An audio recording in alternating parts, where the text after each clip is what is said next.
BA part second paper. और आज आपका टॉपिक है राजपूत मुगल सहयोग की नीति। जैसा कि आप चैप्टर्स में पढ़ते हुए आ रहे हैं, पिछले के वीडियोस में आप लोग देखते हुए आ रहे हैं ये चीज़ कि मुसलमानों ने भारत पर शासन किया और इस संदर्भ में उन्हें दो भागों में बांटा जाता है, सल्तनत और मुगल काल। सल्तनत काल के बारे में आप लोग पढ़ चुके हैं और उसके बाद बाबर के साथ राणा सांगा के जो युद्ध हुए वो भी आप लोगों को बताया जा चुका है। अब जब बाबर के पश्चात हुमायूं का शासन हुआ तो हुमायूं और मालदीव के बारे में आप लोग पढ़ चुके हैं। शेरशाह के संदर्भ में आप लोग को बताया जा चुका है। हुमायूं के पश्चात हुमायूं का बेटा अकबर गद्दी पर बैठा। 1556 से लेकर 1605 ईस्वी तक एक लंबा समय अकबर ने दिल्ली की गद्दी को, जिसे बाद में उसने आगरा और फतेहपुर सीकरी अपनी राजधानी बनाया, उसको उसने अधिकार में रखा। इस पद पर रहते हुए अकबर ने राजपूतों के साथ भी अपने संबंध बनाए, लेकिन अकबर की जो नीति थी वो थोड़ी अलग थी। अकबर ने ये देखा कि एक लंबे समय से राजपूतों के साथ उससे पहले के राजाओं का संघर्ष चला आ रहा है और इसीलिए अब अकबर ने अपने समय इस नीति को पूरी तरह परिवर्तित कर दिया। यहाँ आप लोग ये ध्यान देंगे कि अभी तक आप लोग पढ़ते हुए आए हैं संघर्ष, सल्तनत काल के राजाओं के साथ हो, चाहे शेरशाह के साथ हो, चाहे हुमायूं के साथ हो या बाबर के साथ, लेकिन यहाँ वर्ड आपका प्रयोग किया गया है सहयोग। इसका मतलब एक ऐसा राजा जिसने राजपूतों का सहयोग प्राप्त करने की कोशिश की, राजपूतों ने उसका सहयोग प्राप्त करने की कोशिश की। अब यहाँ हम बात करते हैं कि राजपूतों का सहयोग प्राप्त करने के कारण क्या थे। ऐसा क्या कारण था जिसकी वजह से अकबर को ये लगा कि राजपूतों का सहयोग प्राप्त करना चाहिए। सबसे पहला कारण कि अकबर ये चाहता था कि वो संपूर्ण भारत पर अधिकार करे, और संपूर्ण भारत पर अधिकार करने की आकांक्षा तभी पूरी हो सकती है जब राजस्थान भी उसके कब्जे में हो। अब इसके लिए राजस्थान पर अपना अधिकार करने के लिए आवश्यक था कि राजपूतों को सहयोग के माध्यम से अपने अधिकार में किया जाए, क्योंकि इतिहास उसे बता रहा था कि संघर्ष करके अभी तक राजपूतों को अपने अधिकार में नहीं किया जा सका। दूसरा था, उस समय परिस्थितियां उसके अनुकूल थी। राजपूतों की जो आंतरिक स्थिति थी वो बहुत दुर्बल थी। राजपूतों में संगठन का अभाव था, आपस में लड़ाइयाँ थी, आपसी प्रतिस्पर्धा बहुत ज़्यादा थी, शत्रुता की भावना थी और एक दूसरे के साथ संघर्ष में लीन थे। अब जब घर में लड़ाई हो तो हमेशा फ़ायदा बाहर वालों को मिलता है, और यही चीज़ अकबर ने सोची कि जब राजपूत आपस में लड़ने में लगे हैं तो इसका फ़ायदा उठाया जाए। तीसरा कारण था कि राजपूत इस समय में नेतृत्व विहीन थे। राजपूतों में कोई भी नेता नहीं था। जैसे आप लोगों ने पढ़ा कि राणा सांगा के समय में सभी राजपूत, लगभग राजपूत जो थे वो राणा सांगा को उन्होंने नेतृत्व प्रदान किया। मालदेव के समय में भी कुछ राजाओं ने उसे नेतृत्व प्रदान कर दिया, लेकिन इस समय में राजपूतों का ऐसा कोई नेता नहीं था। राणा सांगा के समय आपको ये बात बताई गई थी कि ये एक अंतिम युद्ध था राजपूतों का, जो उन्होंने मिलकर किसी राजा के विरुद्ध, किसी शत्रु के विरुद्ध लड़ा था। राणा सांगा के बाद हमें इस तरह की राजपूती एकता दिखाई नहीं देती, और वही चीज़ अकबर के समय में भी हुई कि अकबर के समय इनमें किसी नेता का अभाव था। राजपूतों की जातिगत विशेषताएं, जैसा कि अभी तक आप लोगों ने पढ़ा है कि राणा सांगा ने भी क्यों युद्ध किया, क्योंकि उसने कुछ विरोधियों को अपने शरण में लिया हुआ था। राणा हम्मीर ने अलाउद्दीन खिलजी के साथ क्यों युद्ध किया, कुछ विरोधियों को अपने शरण में लिया हुआ था। यानी कि जिसे एक बार अपनी शरण में लेते थे उसे कभी भी फिर अकेला ना छोड़ना। इस तरह की कुछ स्वभावगत विशेषताएं थी राजपूतों की जिन्हें अकबर भी एडमायर करता था। राजपूत जाति वीर, विश्वासपात्र और स्वामी भक्त जाति थी। अपने वचन के पालन के लिए अपना सर्वस्व न्यौछावर करने के लिए तैयार रहते थे, पीछे नहीं हटते थे। तो अकबर भी ये चाहता था कि अपने साम्राज्य विस्तार के लिए उसे एक ऐसा आधार स्तंभ प्राप्त हो जाए जो हमेशा उसका सपोर्ट करे, जो ऐसा ना हो कि वो कभी भी उसके विरोध में आकर खड़े हो जाए। अगला कारण था कि वो चाहता था कि भारतीयों का सहयोग प्राप्त हो। और भारतीयों का सहयोग अकबर को कब प्राप्त हो सकता था? जब वह भारत की ही किसी जाति को अपना सहयोगी बना ले। मुगल कौन थे? विदेशी, विदेश से भारत आए, भारत में अपनी सत्ता स्थापित की। तो ऐसे में भारतीयों के द्वारा उन्हें पूरी तरह स्वीकार करना थोड़ा कठिन था। तो अकबर ये चाहता था कि यदि कोई भारतीय शक्ति उसका सहयोग करेगी तो उन लोगों को ये लगेगा कि यह भारत की ही शक्ति है जो भारत पर ही शासन कर रही है। और ऐसी इस विचारधारा के चलते हुए वह भारत की ही शक्ति को अपने अधीन करना चाहता था।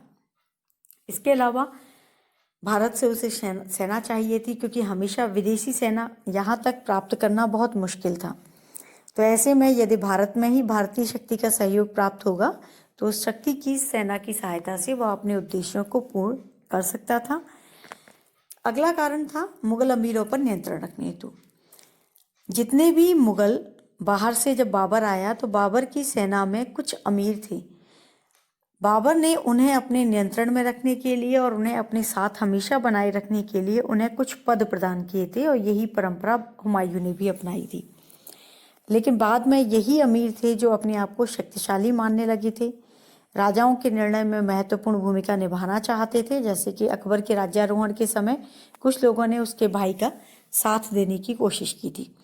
तो ऐसे में अकबर ये मानता था कि यदि इन मुगल अमीरों को नियंत्रित रखना है तो इनके लिए आवश्यक है कि इनके ही समान शक्तिशाली किसी दूसरे गुट को खड़ा कर दिया जाए। उनमें जब आपस में प्रतिस्पर्धा होगी तो ऐसे में उस प्रतिस्पर्धा के चलते मुगल अमीर उच्छृंखल नहीं होंगे और उन्हें नियंत्रण में लाना आसान रहेगा। और ऐसे में इस शक्ति संतुलन को बनाए रखने के लिए ही अकबर ये चाहता था कि राजपूतों का सहयोग उसे प्राप्त हो जाए। दूसरा कहा जाता है अकबर की हिंदुओं के प्रति नीति। अकबर ने हिंदुओं के प्रति उदारता की नीति का पालन किया, जो इससे पहले के शासकों में हमें दिखाई नहीं देती। इसका ये कारण कह सकते हैं कि अकबर का जन्म एक राजपूत राजा, हिंदू राजा वैरीसाल के घर हुआ था। राजपूत के घर में हुआ तो ऐसे में राजपूतों के प्रति सम्मान की भावना उसमें हमेशा बनी रही। उसकी माता हमीदा बानो बेगम एक शिया फकीर मीर अली अकबर जानी की पुत्री थी, तो उदारता और सहनशीलता उनके स्वभाव में थी और उसी को उन्होंने अपने पुत्र में भरने की कोशिश की थी। अकबर की शिक्षा दीक्षा भी उसके शिया शिक्षक अब्दुल लतीफ ने की। अकबर का संरक्षक बैरम खां वो भी शिया धर्म का था। तो ऐसे में अकबर ने हमेशा से हिंदुओं के प्रति एक उदारता की नीति का पालन किया था, और इसी उदारता की नीति का परिणाम था कि अकबर राजपूतों के प्रति भी एक नए प्रकार से सोचता था। वो ये मानता था कि राष्ट्रीय एकता स्थापित करने के लिए राजपूतों के साथ मैत्री संबंध बनाना आवश्यक है, और ऐसे में वो युद्ध के स्थान पर चाहता था प्रेम, सहानुभूति और उदारता अगर ये अपनाई जाए तो इनके द्वारा राजपूतों को अपने अधीन किया जा सकता है। और इसके लिए अकबर ने कुछ साधन अपनाए। अब ये साधन क्या थे? सबसे पहला था वैवाहिक संबंध। अकबर जब 1562 ईस्वी में अजमेर के ख्वाजा मोइनुद्दीन चिश्ती की मज़ार के दर्शन के लिए जा रहा था, तब आमेर का राजा कछवाहा भारमल अकबर से सांगानेर में मिला, और इस समय में भारमल अपनी आंतरिक और बाह्य परिस्थितियों से परेशान था। वो अकबर जैसे शक्तिशाली राजा का सहयोग चाहता था, और इसीलिए उसने अपनी पुत्री का विवाह अकबर के साथ करने की बात कही। अकबर जब दर्शन करके लौटा तो सांभर नामक स्थान पर 1562 में भारमल की पुत्री, इसके नाम हमें विभिन्न प्राप्त होते हैं, हरकाबाई या जोधाबाई, इसके साथ उसका विवाह हुआ। और उसके पश्चात अकबर ने राजपूत घरानों के साथ वैवाहिक संबंध की नीति को चलाई रखा। 1570 में इसमें बीकानेर, जैसलमेर इन घरानों के साथ वैवाहिक संबंध किया। 1581 में उसने जोधपुर के राजा मोटा राजा उदय सिंह की बहन की पुत्री के साथ विवाह किया। इस प्रकार से वैवाहिक संबंधों के द्वारा अकबर ने राजपूत राजघरानों के साथ अपने सामाजिक संबंध स्थापित कर लिए और उनका सहयोग प्राप्त करने की कोशिश की। इन वैवाहिक संबंधों से धार्मिक नीति में भी उसके विकास हुआ। दूसरा साधन उसने अपनाया शाही सेवा में नियुक्ति दी। जब वैवाहिक संबंध स्थापित किया सबसे पहले आमेर के कछवाह राजा के साथ, तो इस वैवाहिक संबंध के तुरंत बाद ही उसने राजा मानसिंह को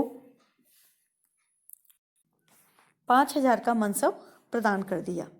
और इस प्रकार से धीरे धीरे राजपूत शासकों के भाई भतीजे निकट संबंधियों को शाही सेवा में उच्च पदों पर नियुक्त करना शुरू कर दिया। और इस नीति का परिणाम था कि राजपूत राजघराने मुगल साम्राज्य के सुदृढ़ आधार स्तंभ बन गए और उन्होंने मुगल साम्राज्य के विस्तार में योगदान दिया। अकबर ने ये नीति अपनाई कि यदि कोई राजा मृत्यु को प्राप्त हो जाता है तो उसकी मृत्यु के पश्चात उसके उत्तराधिकारी को तभी गद्दी प्राप्त होती थी जब उसकी स्वीकृति अकबर प्रदान कर दिया करता था। और अकबर की स्वीकृति से ही मृत राजा का पुत्र अधिकृत राजा बन सकता था। अकबर चाहता तो उत्तराधिकारी भी बदल सकता था।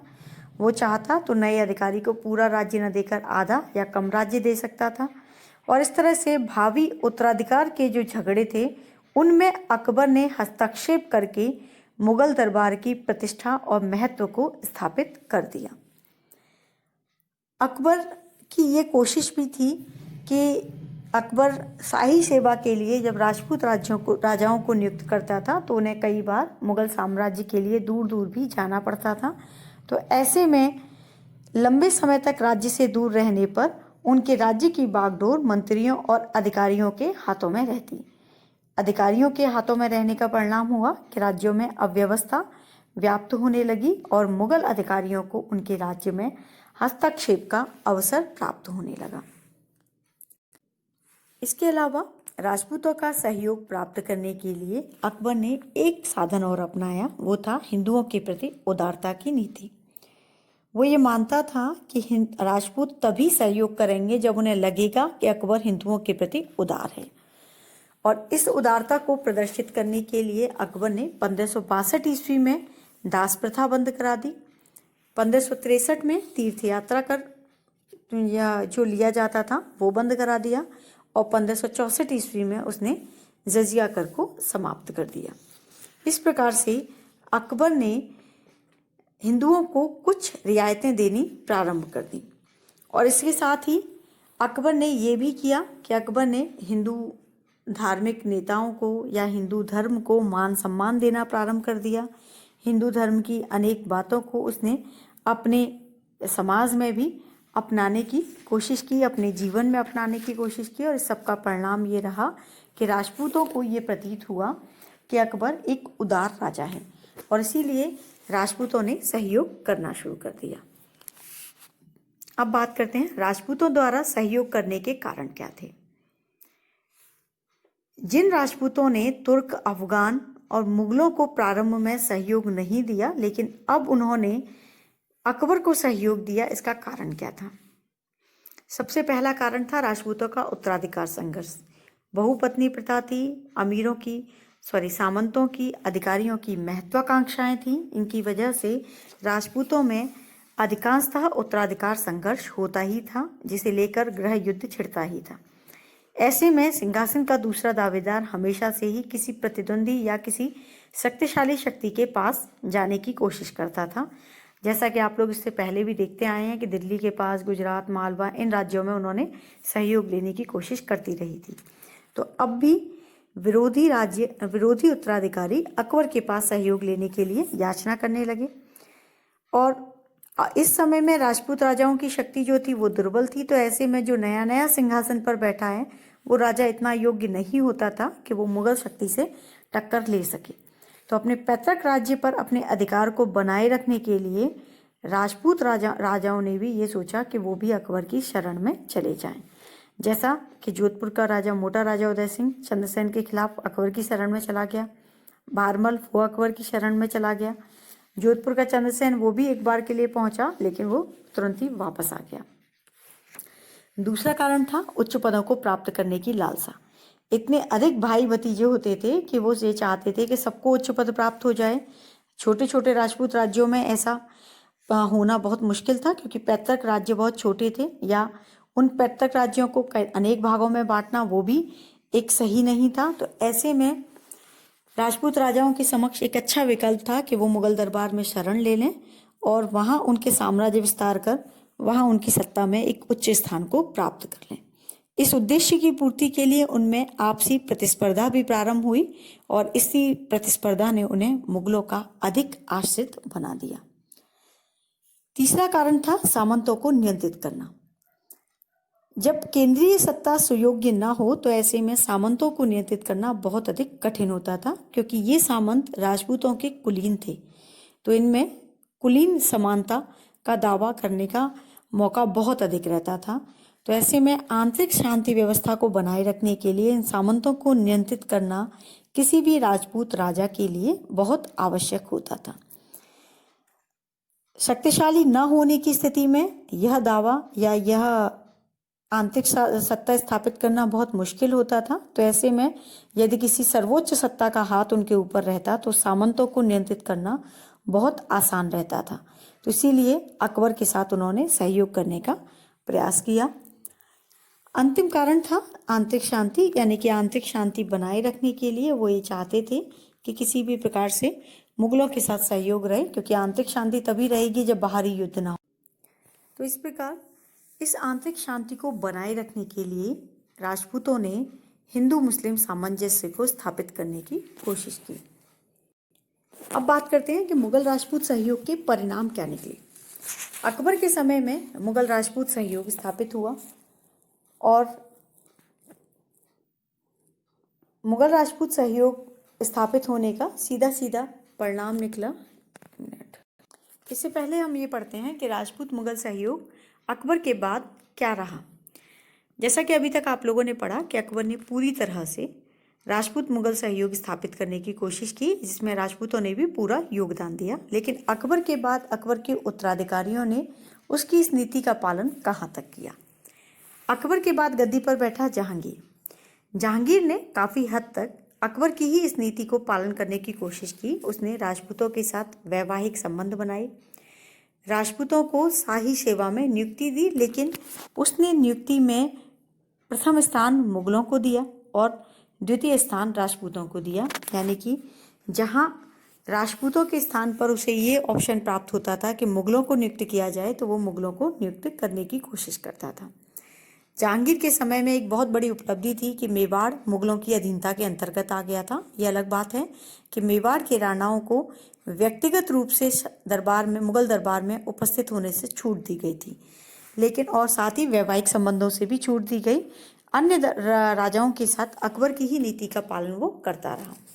लेकिन जब जहांगीर ने यह देखा कि कछवाहों की शक्ति बहुत बढ़ रही है, तो उनकी शक्ति को नियंत्रित करने के लिए जहांगीर ने किशनगढ़ के नए राठौड़ राज्य की स्थापना बिल्कुल जयपुर के समीप कर दी, जिससे कि जयपुर को नियंत्रित किया जा सके। उदयपुर को नियंत्रित करने के लिए रतलाम का एक नया राज्य बना दिया और इस प्रकार से राजपूतों को नियंत्रित करने की कोशिश उसने की। राजपूतों के उत्तराधिकार संघर्ष में उसने अधिक हस्तक्षेप नहीं किया, लेकिन हमें यह दिखाई देता है कि जहांगीर के समय में भी राजपूत मुगल सहयोग चलता रहा और इसी का परिणाम था कि जब जहांगीर के विरुद्ध खुर्रम ने विद्रोह किया तो राजपूतों ने उसे किसी भी प्रकार का सपोर्ट नहीं दिया और जहांगीर के प्रति अपनी स्वामी भक्ति प्रदर्शित की। इसके पश्चात शाहजहां गद्दी पर बैठा। शाहजहां धार्मिक रूप से कट्टर था, इसीलिए उसने वैवाहिक संबंधों को नहीं अपनाया। हालांकि उसके समय में शाही हरम में उसकी माँ, दादी सभी राजपूत थे, लेकिन फिर भी राजपूत राजकुमारी से उसने विवाह नहीं किया और इस प्रकार से अपने हरम को उसने राजपूत राजकुमारियों से दूर रखा। राजपूतों को अभी भी उसने अनेक पदों पर नियुक्त किया, लेकिन राजपूतों को बहुत अधिक महत्व उसने प्रदान नहीं किया। उत्तराधिकार संघर्ष में उसने हस्तक्षेप किया। अनेक नए छोटे छोटे राज्यों का निर्माण उसने राजस्थान में किया, जिससे कि राजपूतों की शक्ति को नियंत्रित किया जा सके। शाहजहां के बाद औरंगजेब गद्दी पर बैठा। कट्टर सुन्नी था, राजपूतों का पूरी तरह विरोधी था, लेकिन अपनी इस विरोधी भावना को उसने शुरू में प्रदर्शित नहीं किया। इसका एक कारण ये भी था कि जब खजवा का युद्ध था तो जसवंत सिंह ने उसके विरोधी शुजा का साथ दिया था, तो जसवंत सिंह का विरोधी वो बन गया था, लेकिन आमेर के राजाओं के कहने पर जसवंत सिंह ने उससे क्षमा याचना कर ली और उसने जसवंत सिंह को उत्तर पश्चिम में भेज दिया। लेकिन जसवंत सिंह की मृत्यु के पश्चात उसने मारवाड़ के राज्य को अधिकृत कर लिया और जिसके पश्चात जसवंत सिंह के उत्तराधिकारियों के साथ लंबे समय तक औरंगजेब का मारवाड़ के साथ युद्ध चलता रहा। इधर आमेर के राजा जयसिंह भी प्रारंभ में दारा के साथ थे, लेकिन बाद में औरंगजेब के साथ आ गए। उनके पुत्र राम सिंह ने भी औरंगजेब का साथ दिया, लेकिन जब शिवाजी जयसिंह की देखरेख से भाग गए तो उस समय में औरंगजेब जयसिंह के विरुद्ध हो गया, राम सिंह का मनसब छीन लिया और उसके बाद शाही दरबार से निष्कासित कर दिया। मिर्जा राजा जयसिंह की दक्षिण की सूबेदारी छीन ली और इस प्रकार से औरंगजेब के समय में राजस्थान के राज्यों के साथ जो सहयोग की भावना थी वो समाप्त होने लगी। और उसके बाद भी हम ये देखते हैं कि राजपूत मुगल सहयोग उतार चढ़ाव पर रहा, कभी सहयोग रहा, कभी प्रतिरोध रहा। इसके पश्चात हम देखते हैं कि मुगल राजपूत सहयोग के परिणाम क्या रहे। मुगलों की उच्चता स्थापित हो गई। अकबर का यही उद्देश्य था कि राजपूतों पर वो मुगलों की उच्चता को स्थापित कर दे। मुगलों के साथ वैवाहिक संबंध स्थापित हुए और इसमें मेवाड़ को छोड़कर सबके साथ वैवाहिक संबंध थे। राजपूतों को उन्होंने समानता का स्तर प्रदान किया, उदार नीति की, लेकिन ये चीज़ हमें दिखाई देती है कि केवल राजपूत राजकुमारियों के साथ मुगलों ने विवाह किए, अपनी मुगल परिवार की किसी भी पुत्री के साथ राजपूतों के विवाह नहीं हुए, यानी कि ये वैवाहिक संबंध एक तरफा वैवाहिक संबंध थे। राजपूत राजाओं की जो सदियों पुरानी स्वतंत्रता थी वो समाप्त हो गई, वो मुगलों के अधीन हो गए, मुगलों के अनुसार ही उन्हें कार्य करने थे। उनकी स्वतंत्रता, वैदेशिक नीति, विस्तारवादी महत्वाकांक्षा सभी पर मुगलों ने प्रतिबंध लगा दिया। इसे हम कह सकते हैं यह अधीनस्थ सहयोग था, समानता का सहयोग नहीं था। परिणाम दोनों पक्षों के प्रति ही हम देखते हैं कि जीवन और संस्कृति पर बहुत अधिक प्रभाव पड़ा। राजस्थान के निवासियों को जो निरंतर युद्ध चल रहे थे उनसे मुक्ति मिल गई, एक नया युग शुरू हुआ, क्योंकि अब राजस्थान में शांति स्थापित हो गई और इस शांति का सीधा सीधा प्रभाव समृद्धि पर पड़ा। राजपूत राजकुमारों को, राजपूत राजाओं को अपनी योग्यता के आधार पर मुगल साम्राज्य में नए नए स्थान, उच्च पद और जागीरें प्राप्त होने लगी। उन्हें दूर देशों की यात्रा और वहाँ के जनजीवन का अध्ययन और युद्ध संबंधी कौशल सीखने के अवसर मिले और इस प्रकार से राजपूताने में प्रांतीय एकता का बीजारोपण हुआ, प्रांतीय समानता स्थापित हुई। मुगलों की मनसबदारी प्रथा को जब उन्होंने देखा तो उन्होंने भी सामंतों में श्रेणियां स्थापित कर दी। कुलीय समानता और संबंधों पर आधारित व्यवस्था समाप्त हो गई और अब स्वामी और सेवक का संबंध सामंतों और राजाओं में शुरू हुआ, जो आगे चलकर गलत हुआ। राजपूत राज्यों की आर्थिक स्थिति समृद्ध होने लगी, राजस्व साधनों में वृद्धि हुई, सांबर झील से नमक बनाने का उद्योग उन्नति करने लगा, यहाँ का नमक आगरा, अवध, इलाहाबाद बिकने लगा। इसके अलावा व्यापारिक मार्ग सुरक्षित हो गए, अंतर्राज्यीय व्यापार वाणिज्य को प्रोत्साहन मिला। मुगलों के शासनकाल में उत्तरी सूबे और दक्षिणी सूबों को जोड़ने वाले व्यापारिक मार्ग अजमेर, नागौर, मेड़ता, चित्तौड़ आदि नगरों से होकर गुजरते थे, जिससे राजस्थान में विदेशी व्यापार समृद्ध हुआ। विदेशी कारवाओं की सुरक्षा का दायित्व राजपूत राज्यों का होता था, तो इससे उन्हें कर वसूलने का अधिकार प्राप्त होता था। जगह जगह सरायों का निर्माण हुआ और इस प्रकार से जब व्यापार संबंधी सुविधाएं बढ़ी तो व्यापार भी बढ़ने लगा। सामाजिक जीवन में परिवर्तन आया।